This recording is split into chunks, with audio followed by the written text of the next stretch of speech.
Thank you for joining us today for another live talk. And this week we are celebrating British Science Week.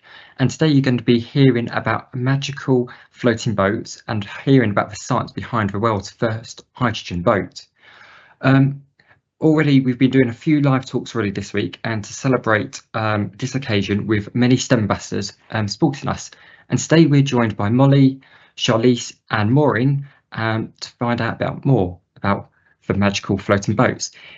How it's going to run is Molly, you'll hear from shortly, and then at the end of the talk there'll be plenty of time to ask questions. So please use the Q&A chat to ask any questions you'd like, and we'll try and get answered as many as we can at the end.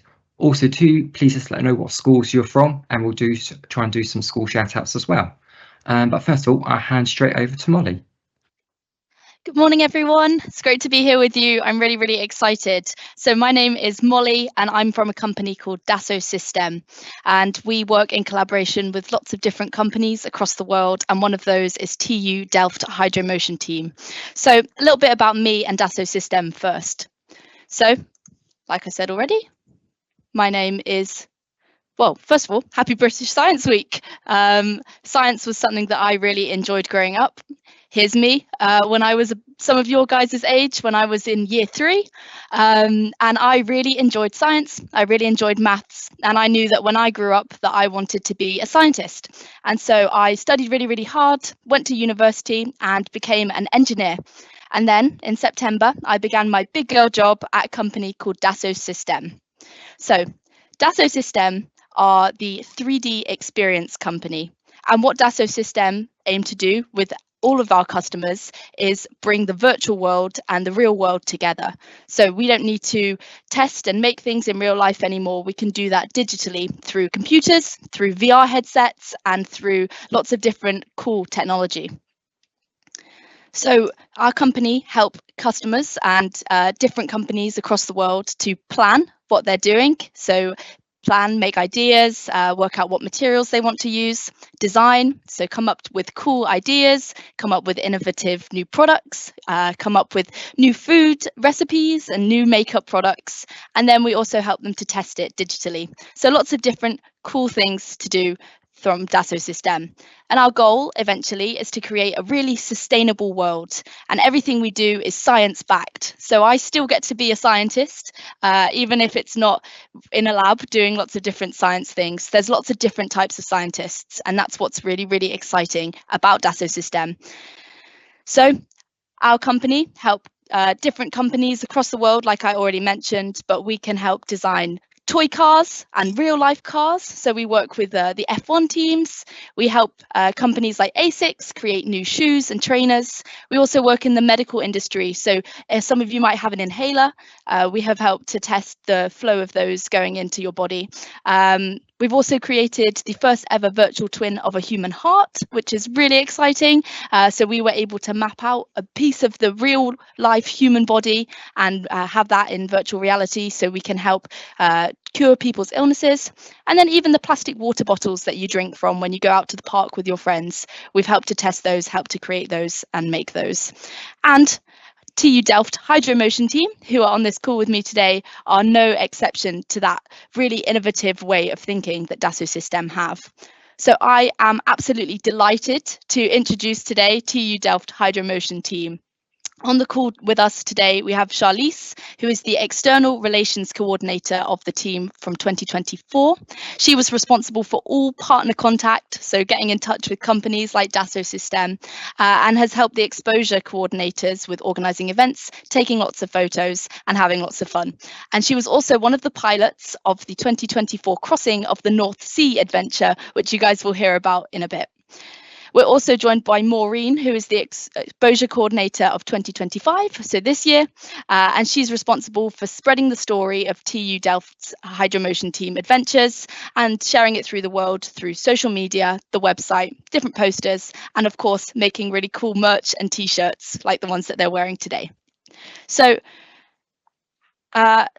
hand you over to Maureen and Charlize, because they work on a project in the Netherlands. So like I mentioned, all across the world, TU Delft are based in the Netherlands, and they used science to create a floating boat. Maureen, could you please tell us a little bit more about your work? Yes, of course.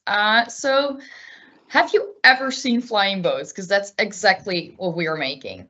I will tell you a little bit more about our foundation, because we are the TU Delft Hydro Motion team, and we are a team of 25 students who all love science, boats, and finding ways to help the planet. And our mission is to make boats that are better for the environment and that use clean energy instead of polluting fuels. And the reason why we are doing this is because boats usually use a lot of fuel, which isn't great for nature. And we believe that boats can be fast, powerful, and kind to the planet. And that's why we are using a special energy source, which is hydrogen, to make them super efficient. And now I will tell you a little bit about our history, because our mission actually already began in 2005 with our first solar powered boat. And in 2019, we won the first world championship in Monaco. By winning this race, we proved that using sunlight, which we turned into electricity, is a good solution. And that's why in 2020, we created a first ever flying hydrogen powered boat, winning the world title again in 2023. And last year we made history again as the first hydrogen powered boat to cross the North Sea from the Netherlands to the United Kingdom. And this year we will become the first student team to design, build, test, and race a foiling boat powered by liquid hydrogen.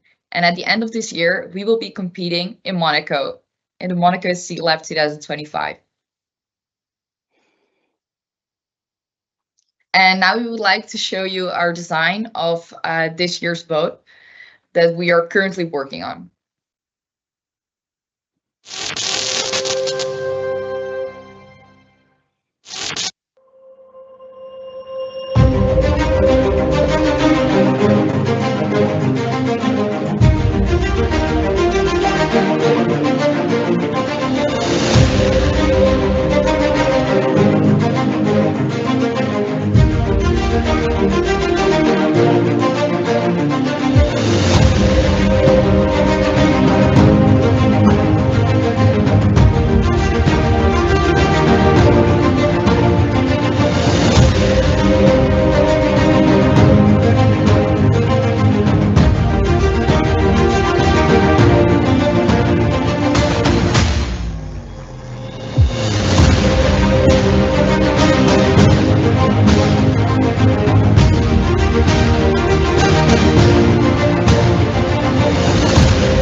Wow, it is so exciting to see how you guys are using science to make an eco-friendly boat and show the world how impactful science really can be.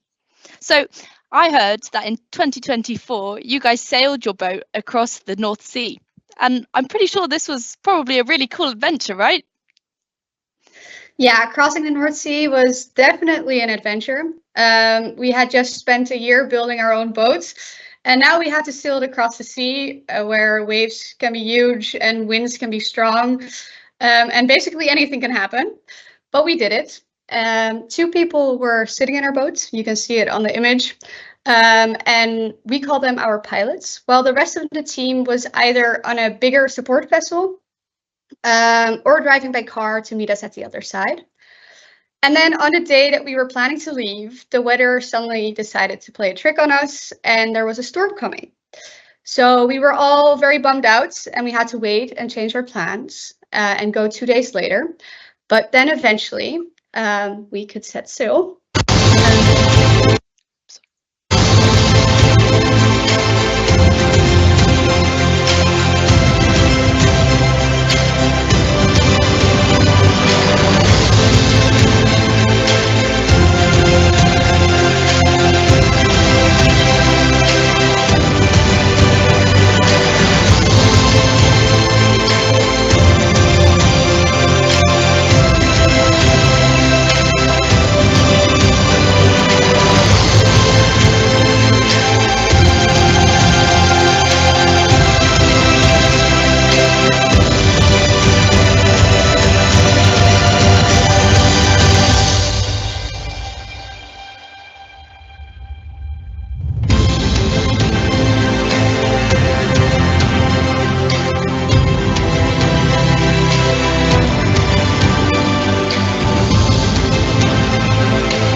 Yeah, so you could see it a bit in the video, but in the beginning, the waves were quite a bit higher than we anticipated them to be for that day. And then suddenly the motor shut off, which you couldn't really see in the video. But we were all confused what happened. So one of our pilots went and he hung upside down in one of the compartments, and he found out that one of the cooling pumps was broken. And what a cooling pump does is it pumps cool water through our systems so that it doesn't overheat. But fixing this on the water was really, really difficult. So we made a pit stop in Belgium. And it was kind of like with NASCAR and Formula One, when cars run into the pit and the crew all really quickly changes everything. That is how we felt as our team. It went a little slower than at NASCAR, but we felt we were very, very proud of what we did. And then we could sail again, and we finally reached Ramsgate in England, which was quite a lot later in the night than we expected it to be, but was also kind of magical because everybody was standing there with their flashlight waving at us, and all the people in Ramsgate saw us coming in, and they were also very happy. And then we could stay at the Ramsgate Sea Scouts, which were so kind to let us stay there. And it was actually kind of a perfect ending to an amazing adventure. Wow. And so all of that was done by science, right? Are you able to tell us all a little bit more about how you did it? Yeah, of course. Imagine your boat is a superhero and that you can fly above the water. This happens because of something that we call foiling. And it works kind of like foil boarding or a hoverboard on water. Under the boat, there's a special wing called a foil and attached to a pole called a strut. When the boat speeds up, water pushes against the foil, lifting the boat out of the water, just like how airplane wings work. By rising above the water, the boat goes faster and smoother because there's less drag, water resistance. Instead of splashing through waves, it glides kind of like a magic carpet. And here's the cool part. Because there's less resistance, we use less energy and save fuel. This means our boat can go far while being super efficient and better for the planet.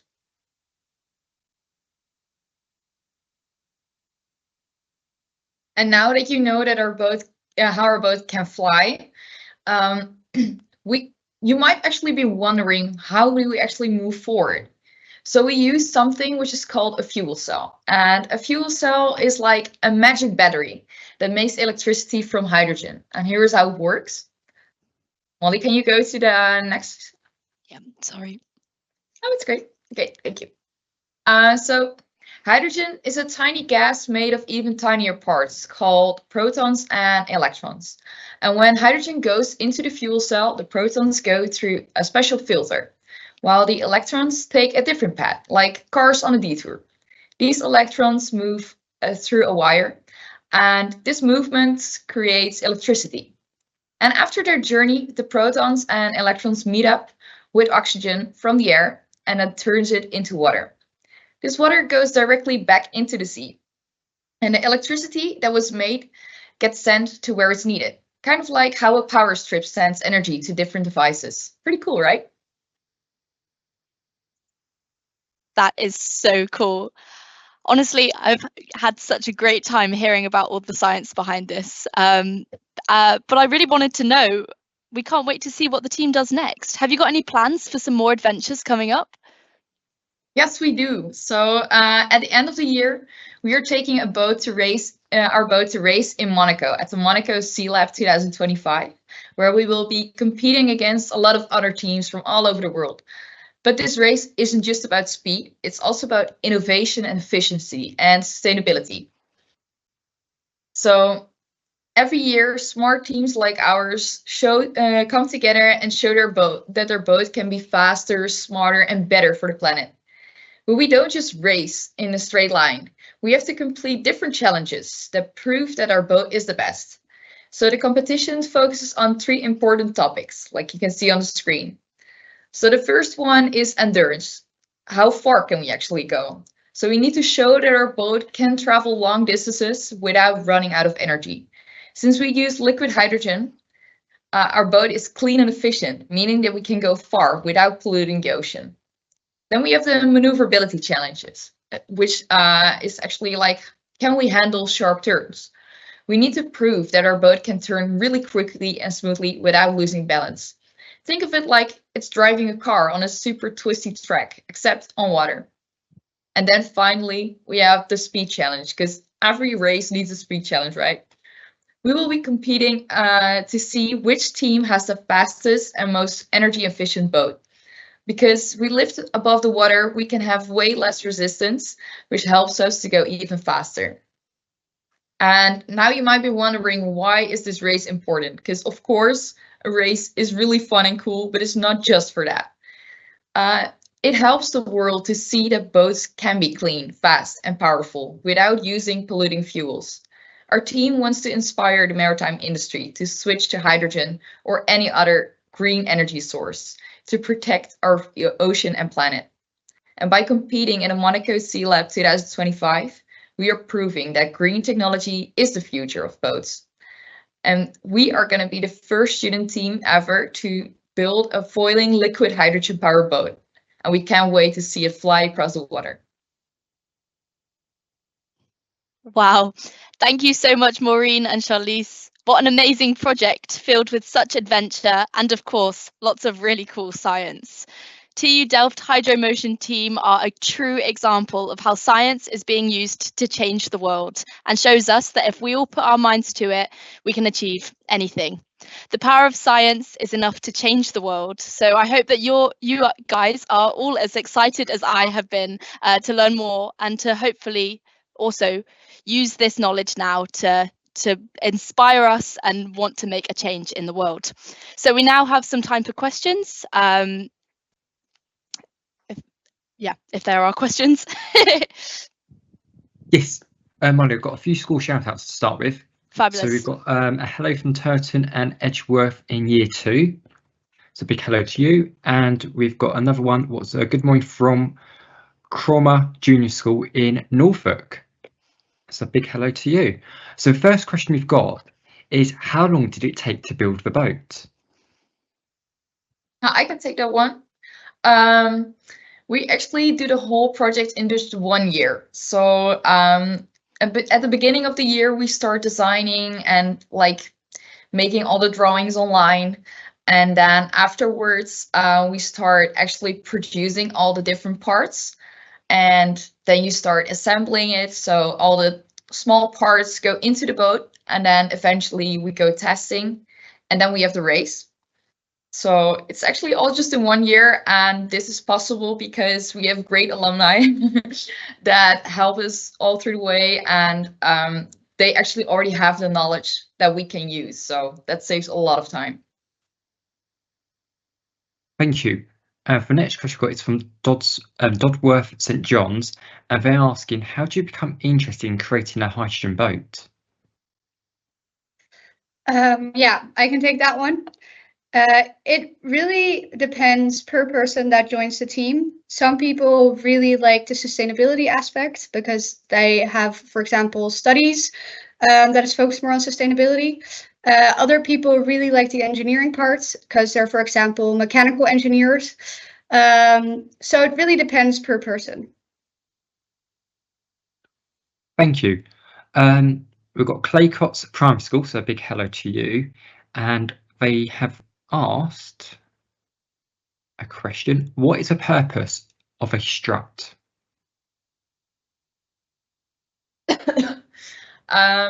So the strut is actually the pole in the water that the foil is attached to. So to be able to fly above the water, you need like a little distance between the boat itself and the foil.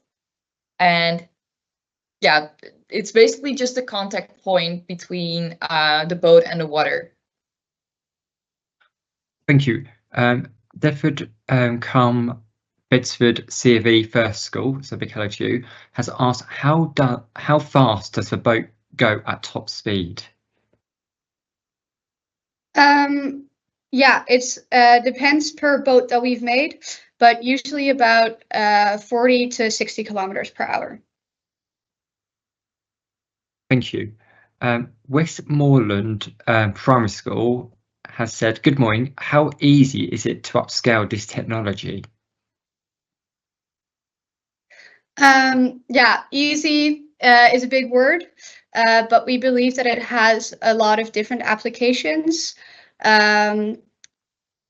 especially when harboring. You have very big container ships that usually come into harbors, and in the harbor, smaller boats put crew on the big boat to maneuver it around the harbor.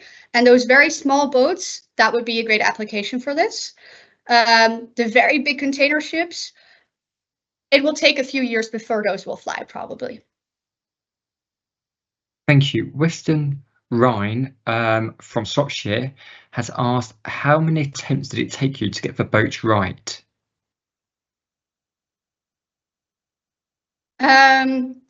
That's, I think, a difficult question to answer because we've started in 2005 and sort of slowly built upon the technology and built upon the previous knowledge. So we haven't tried what we did last year in 2005. We kind of slowly built upon it, but an exact number, it's difficult to give. No, thank you for that. Oak Class from Western Downland Primary have asked, how can the boat turn sharply when the foils are flat?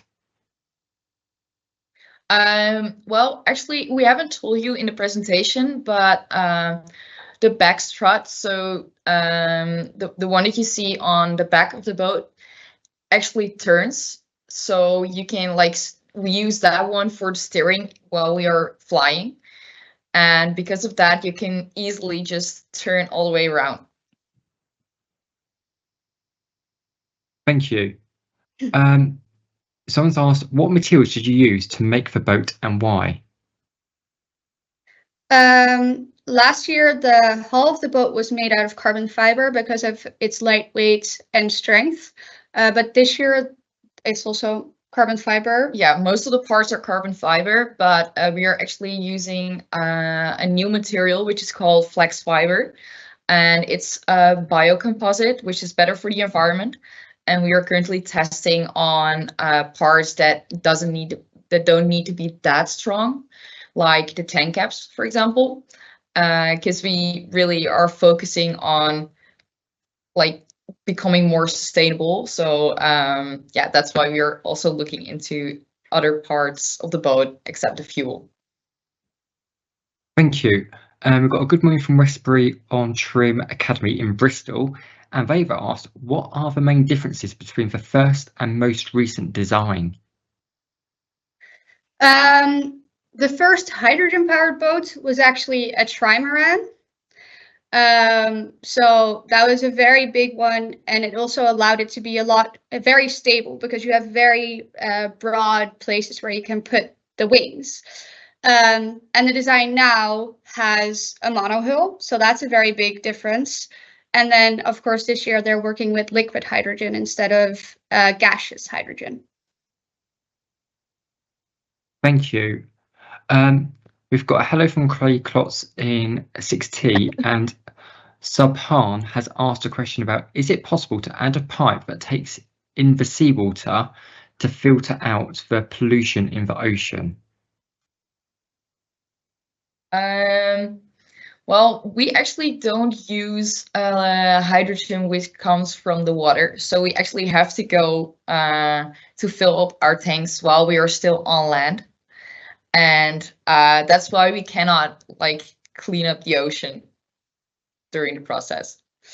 We do it in a tiny way, where we pull water from the ocean to cool our systems. And we do have very small filters so that no pollution comes in our systems, but that's more to protect the boats rather than to clean up the ocean. Thank you for that. Cromer Junior School 4F have asked, how many solar powered boats have you made? From 2005 until 2019. Almost every year we've either built one or renewed one. So I'm thinking about 14. Yeah, something like that. The exact number, I'm not sure. Thank you. Something a bit off topic, but asking, what inspired you to get into science, and how can we start? For me, I was really interested in making the world a better place in some sort of way. So before I started this project, I wasn't really into boats actually, which is pretty fun fact. But well, I was looking at stuff to do between my bachelor and my master. I saw this team and I was really surprised about how amazing it is that they can make such a big difference in just 1 year. And that's actually what inspired me to do science and to bring my knowledge to the team. Yeah, I think I'm not sure exactly how it works in the UK, but in the Netherlands, you also, in high school, you kind of choose a track where you either go more maths, more physics, etc. And that is what I did, what you also did. Because I just really enjoyed that side of it and also applying it. I'm very much a hands-on creative person, but I really like to then do more of the engineering part. James, can I also answer? Is that okay? I was gonna bring you in anyway, Molly. So Fabulous. So I have always asked a lot of questions. When I was younger, my teachers used to get annoyed, like, Molly, please stop asking so many questions. And I always wanted to know why things worked the way they did and how they worked the way they did. And I think anyone with a mind to ask questions and to want to know how things work and how to make things better can be a scientist. And I think anyone who has the power to ask those questions is a scientist. And I think that science comes in lots of different forms. So we use this phrase STEM, which is science, technology, engineering, and maths. And everyone within that is a scientist. And so I studied design engineering. I really enjoyed art as well as science. And so I studied a subject that gave me a combination of both. And I still count as an engineer. I'm still accredited as an engineer. I still work as an engineer. And so I think as long as you want to ask questions, that's enough to be a scientist. And I think asking questions and working out where you want to go and how you can do it is a really, really big way of getting into science. Thank you so much, everyone, for that one. The next question we've got is from East Tilbury Primary, asking, what qualifications do you need to be a member of your team? We have 50% of the team needs to be from our university, but the rest can be from anything.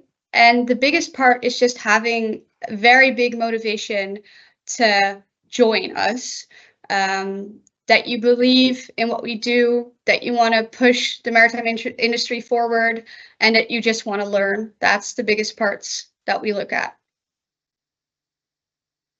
Thank you. Lead Bishop Alexandra Academy have asked, how many people did it take to build the boat? Well, in our year, we are with 25 people, and not everyone is really working on, like, physically working on the boat, but we also have, for example, the management department who makes sure that everything, like the whole project, runs smoothly, and then we have the operations department, and they make sure that we have partners that can support us and that our story gets told to the world. But besides that, we have, like, I think it's around 20 people that are really working on the boat itself. Thank you. And that leads on to another question we've had, is, are all your team from the Netherlands? This year, funnily enough, yes. Yes. But last year, we also had international students that were doing their studies in the Netherlands. But we do have international students in our team. Oh, brilliant. Westmoreland Primary have asked, are they more expensive to make with the hydrogen boat, and will this have implications seeing them used in the wider world? At the moment, hydrogen is still more expensive, also because it hasn't been used that much yet. And that is why we want to push for it to be used more, to have the infrastructure made, because as soon as that infrastructure is there, usually things become cheaper. But we do see bigger companies now also moving to hydrogen, not flying hydrogen boats yet, but definitely hydrogen boats. Thank you. We've had Rylan has asked, what is the maximum capacity, people including cargo, both in brackets, that can fit in the boat? Because of rules for Monaco and the decision we made last year, most of the boats we've built were only for 2 to 3 people. In theory, you could fit more people on there, but that's just a decision we made. Thank you. We've had Claycots asking, with your venture last year, when crossing the North Sea, did you encounter any dangerous animals like sharks? No, sadly we haven't. I kind of would have thought it would be fun, as long as you're safe in the boat, of course. No, we saw a lot of big ships, but no animals. Thank you. And leading on to another question about the boat is, how do you prevent fish from getting into the fuel cell that pumps in water? Well, the hole where the water goes through is, like, so small that fish barely can fit through. And there's a filter And at a the end. filter, yeah. Thank you. The next question we've got is actually asking, what is the best part of your job? Oh, that's a really fun one. I'm currently working on organizing events for the whole team. So I think it's really fun that on those events we invite partners, friends, family, and all those people, and then we just have like a presentation in which we can tell our story to our close ones. So yeah, you can just see that the whole team is so proud of what they have done, and everyone around them is also really proud. So yeah, I think for me that's the most fun part.